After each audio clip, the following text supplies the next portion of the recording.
Hello, I'm doing a movie review, and the movie I want to review is The Exorcist.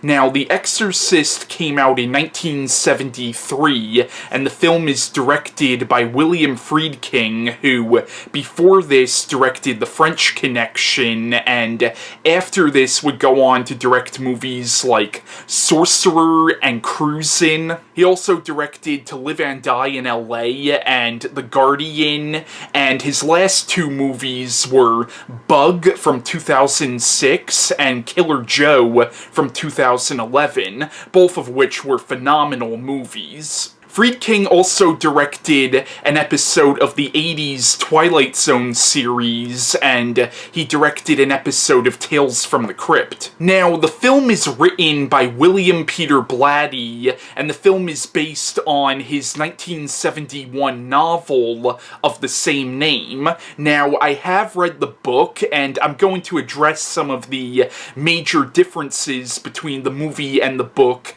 later on in this review, but there actually aren't too many differences, though. Granted, it's been a long time since I've read the book, but from what I remember of the book, it seems like this movie was pretty true to the book, aside from the fact that they removed a major subplot from the book. Now, The Exorcist is often considered to be one of the greatest, if not the greatest, horror film ever made, and it's considered to be one of the greatest movies of all time, and I agree with that 100%.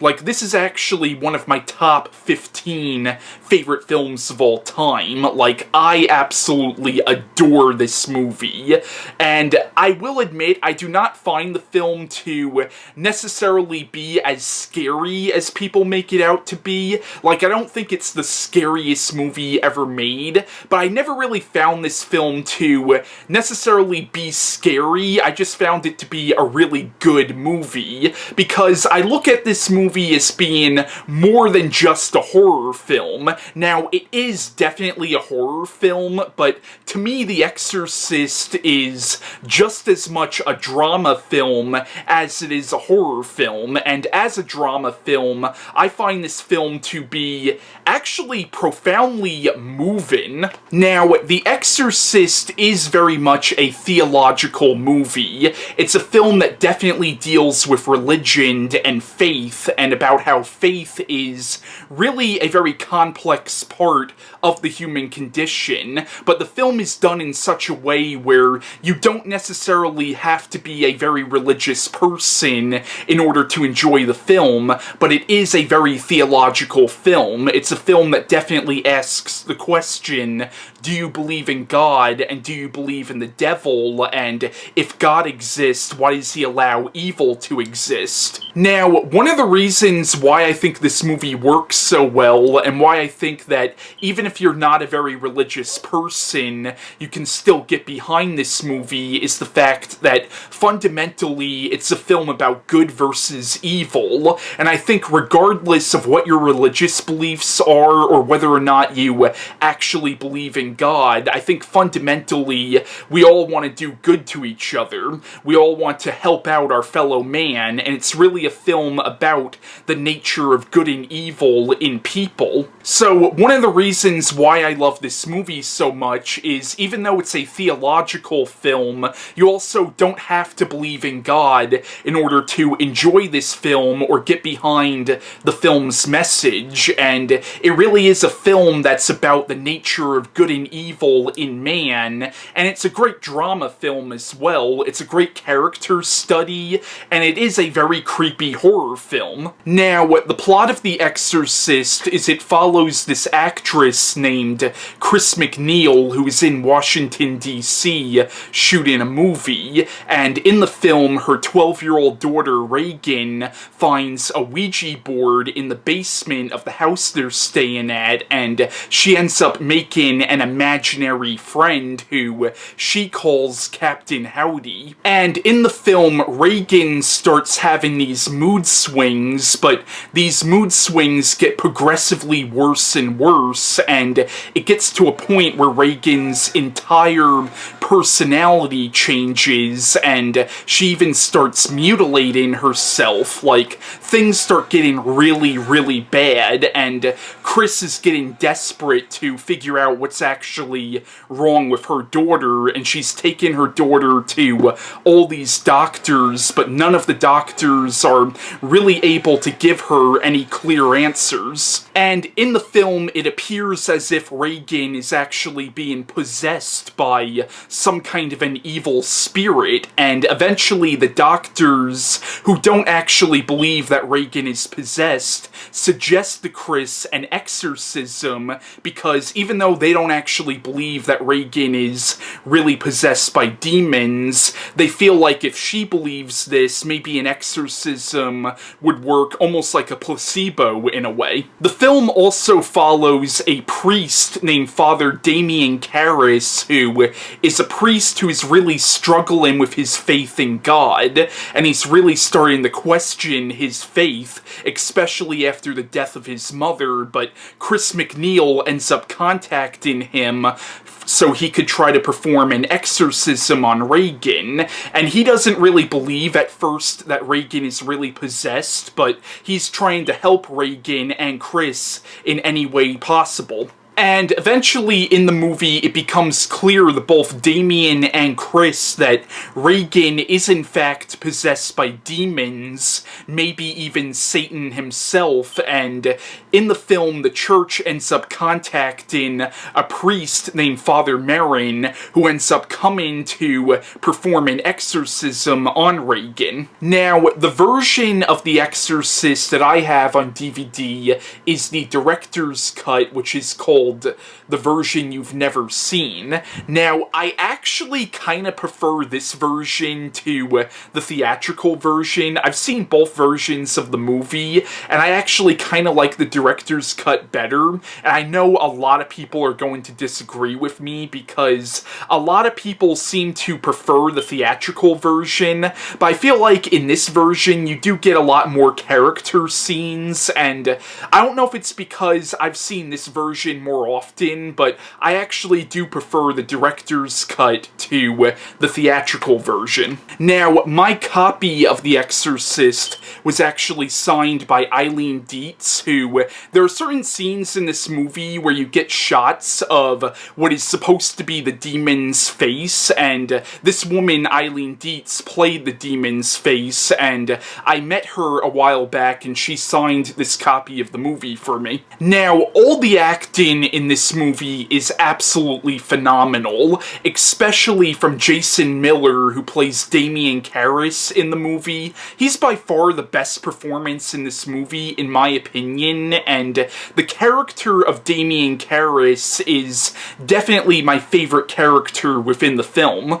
Ellen Burstyn also gives a phenomenal performance in this movie as Chris MacNeil. Like, in this film, she gives a genuinely heart-wrenching performance as a mother trying to save her child and fearing for her child's sanity and even her child's soul, and it is a phenomenal performance. In the movie, Linda Blair plays Regan MacNeil, and she also gives a really good performance as well. In the movie, Max von Sydow also gives a great performance as the character of Father Marin, who is the Exorcist. He's the title character of the movie. Now, The Exorcist was actually nominated for several Academy Awards, including Best Picture, but it won for Best Adapted Screenplay and Best Sound. Now, as I said earlier in this review, The Exorcist is one of my top 15 favorite films of all time.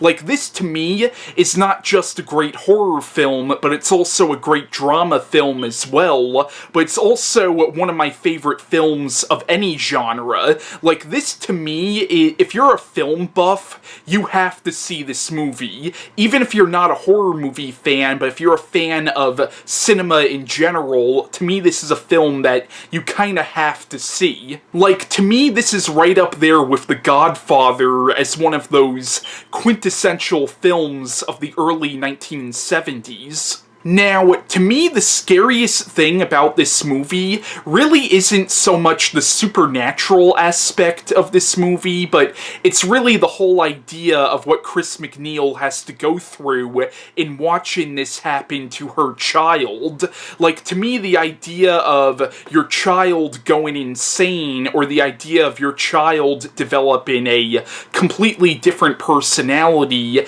has to be a horrifying thing to think about for a parent. So to me, that's the scariest part of this movie, is watching this happen to Reagan and watching Chris MacNeil have close to a psychological breakdown because of what's happening to Reagan. Now, to me, the character of Chris MacNeil is a very believable character and a very likable character, and she's a very strong person, but you see her collapse under the stress of what's happening. But I think in her situation, anybody would. Now, as I said before, the character of Damien Karras is definitely my favorite character in the movie. Now, a lot of people say Chris is the main character of the movie, but I would actually argue that both Chris and Damien are almost like dual protagonists in the movie. Like, you follow both characters throughout the film,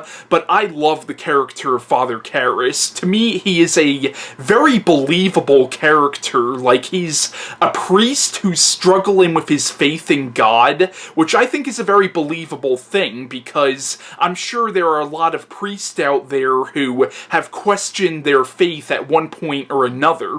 And I thought it was interesting that Damien, throughout the whole film, is struggling with his faith, but he's put in a situation where his faith might be the only thing that saves this little girl, and he starts to regain his faith, almost not really for his sake, but for her sake. Now, as I said, earlier in the film, Damien's mother dies, and throughout the film, he kind of blames himself for her death, or he feels like he wasn't there for her when she died, and throughout the film, he blames himself, and there's certain points in the movie where the demon tries messing with him by telling him it was his fault she died. So, throughout the film, he's not just trying to regain his faith in God, but he's also trying to come to terms with his mother's death and realize that it wasn't his fault. But as I said, The Exorcist, in my opinion, is one of the greatest films ever made, and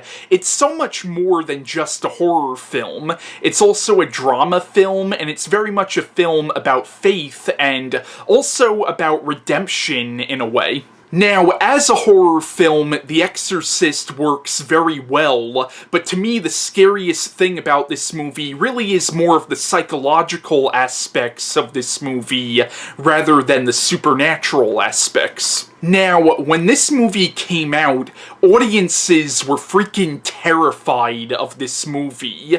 Like, I actually heard that at the time this movie came out, there were grown adults who actually had to be in therapy after seeing this movie, and apparently people were running out of the theaters screaming, and I think this was more of a marketing gimmick, but apparently some theaters actually gave out barf bags, which is kind of funny. But at the time this movie came out, this movie really did scare a lot of people, which might seem kind of hard to believe now, because now I feel like horror movie audiences are kind of jaded now, but at this time, this was a very scary movie for a lot of people. Now, as I said, I personally don't think the film's that scary, but I do still think it's a phenomenal film. Now, this film was a huge success when it came out, and it spawned God knows how many different rip-offs and knockoffs. Like, even today, they're still making Exorcist rip-offs. And after this movie, you started seeing a lot of movies about the devil. Like, I definitely think movies like The Omen and The Sentinel definitely owe their success to this movie. Now, as I said, The Exorcist is based on William Peter Peter Blatty's novel of the same name.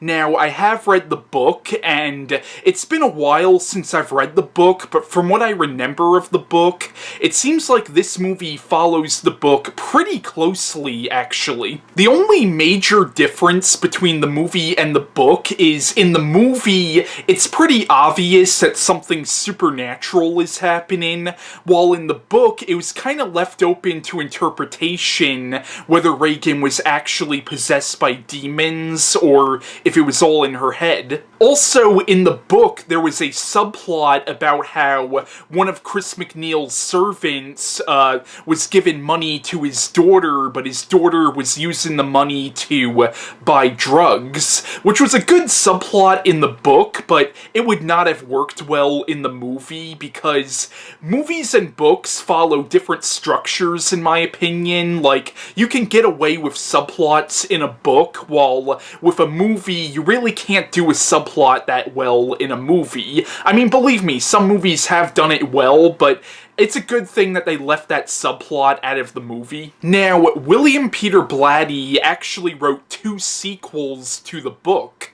One was the Ninth Configuration, which was published in 1978, and the other was Legion, which was published in 1983, both of which are phenomenal books, and all 3 books make up what's known as the Faith Trilogy, called that because all 3 books deal with the concept of faith. Now, out of that trilogy, the Ninth Configuration is actually my personal favorite. And Hollywood also made sequels to this movie. In 1977, you had Exorcist II: The Heretic, which neither William Peter Blatty or William Friedkin had anything to do with, and Exorcist II: The Heretic is often called one of the worst movies ever made. Now, that's actually going to be my next movie review, so I'll give more of my opinions on that movie in that review. And in 1990, you had The Exorcist III, which many fans considered to be the only true sequel to the film version of The Exorcist. Now, The Exorcist III was actually based on the novel Legion, which was the 3rd book in the Faith Trilogy. Now, 10 years earlier, in 1980, the novel The Ninth Configuration was also made into a movie, but that movie was never really promoted as being connected to the Exorcist franchise. It's still a phenomenal movie, though. Like, The Ninth Configuration, it's set in the same universe as The Exorcist and features one of the same characters, but it's actually a completely different story, though. It's still a great movie. I'm actually not going to be reviewing it only because it's not a horror film, and this is horror month where I review different horror movies, so I'm not going to be reviewing that one. But if you want to know more of my opinions on that, I did a review on the book a couple of years ago, so just check out my review of the book. And in 2004 and 2005, you had 2 prequels to The Exorcist. One was Exorcist: The Beginning, which came out in 2004, and the other was Dominion, which came out in 2005. And now there's actually an Exorcist TV series. Now, I have a friend who's a college professor, and he actually teaches a class on horror films, and he's a huge fan of this movie, so I actually recorded a video of him giving his thoughts on this movie. So if you made it through this review without wanting to shoot yourself, and if you're interested in his thoughts on the movie, here is a little mini review that my friend did on this film.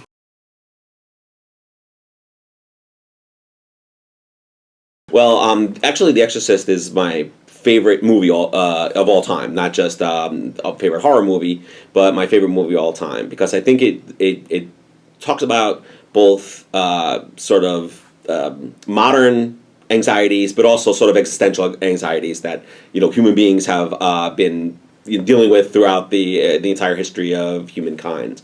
But what I really love about the film is that it doesn't give any easy answers.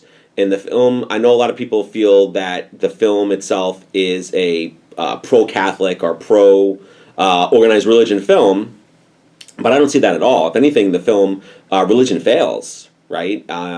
The Exorcist, Father Merrin fails, right? He's killed by the demon. It's only when Karras makes an existential choice, right? And when Regan reaches up and breaks his medal, right? That's the last aspect of dogma, religious dogma that he has, that he sort of rips off. Is he able to act, and he's able to sort of save and make a sacrifice that's not based on religion, nor is it based on science, that he's a doctor, right? He's a psychiatrist, but it's a human sacrifice. It's just based on that another human is suffering, and I could take that suffering, that repulsion that this human being is suffering from, I could take that on myself.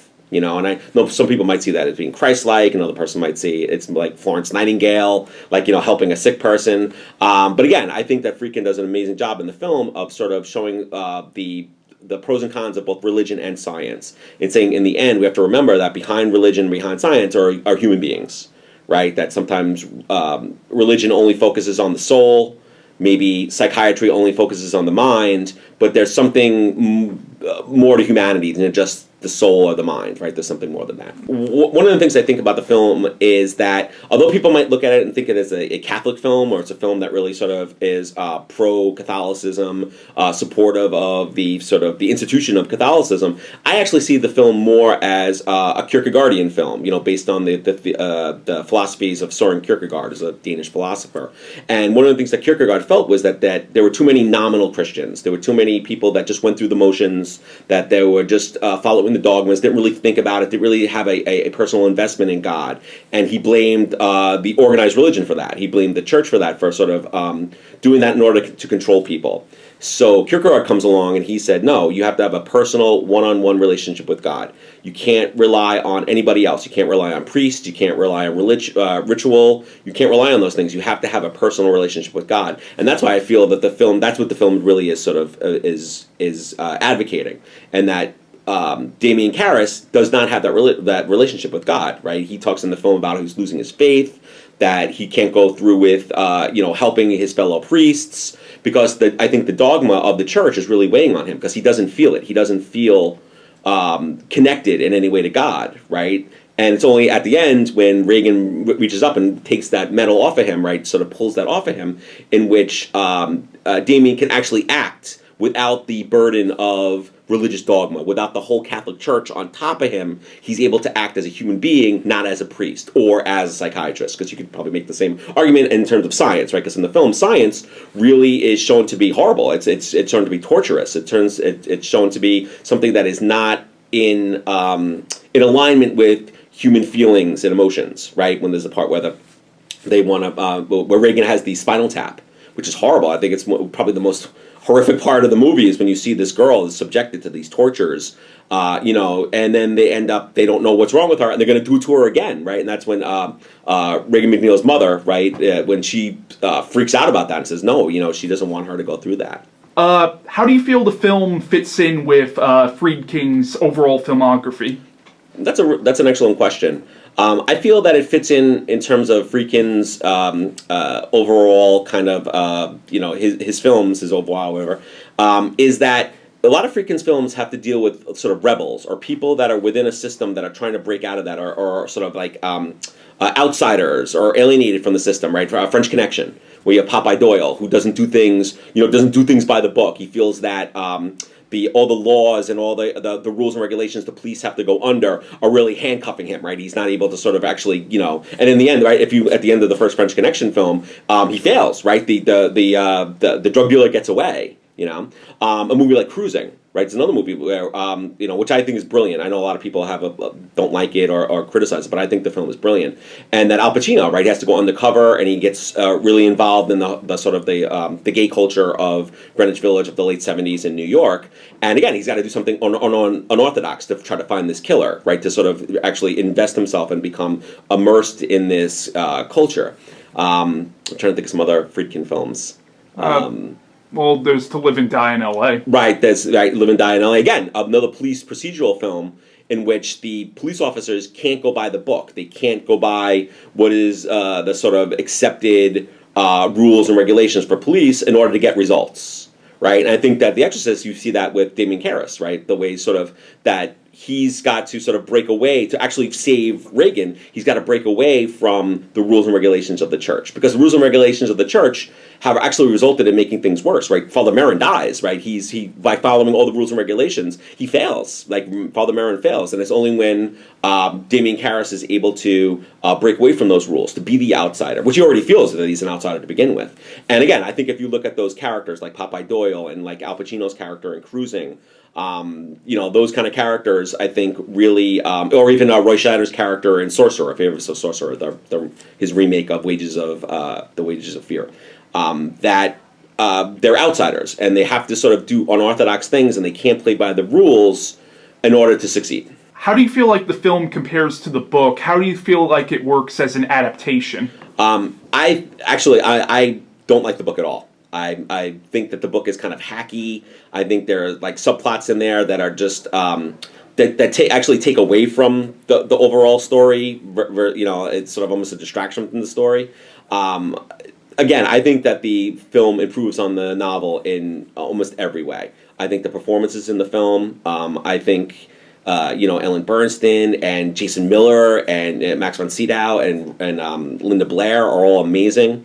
The one character that I think is the closest to the novel is Lieutenant Kinderman, who is annoying to me. He's an annoying character to me. But anyway, but I think that Friedkin improved on the novel in almost every way. I think it's ironic that one of the Oscars it won was Best Adapted Screenplay that Friedkin had to sort of share with Blatty, because I think Friedkin, and it's funny because Friedkin a lot of times gets.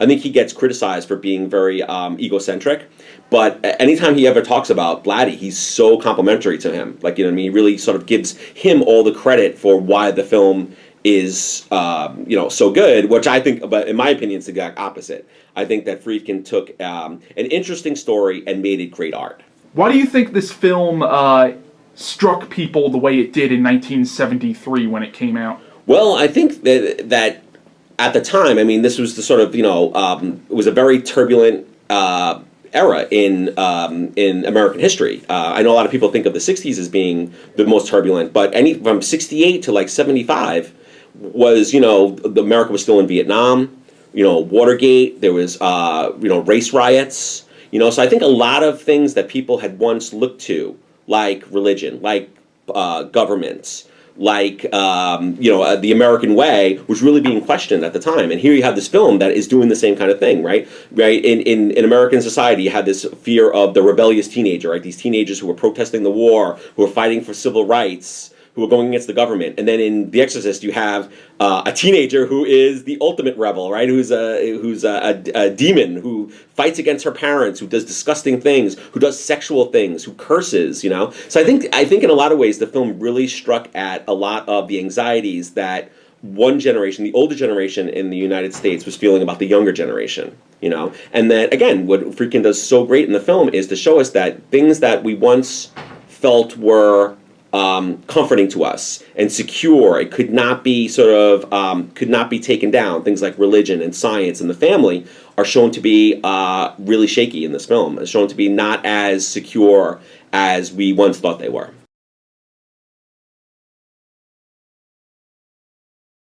So yeah, that's my review on The Exorcist, and bye.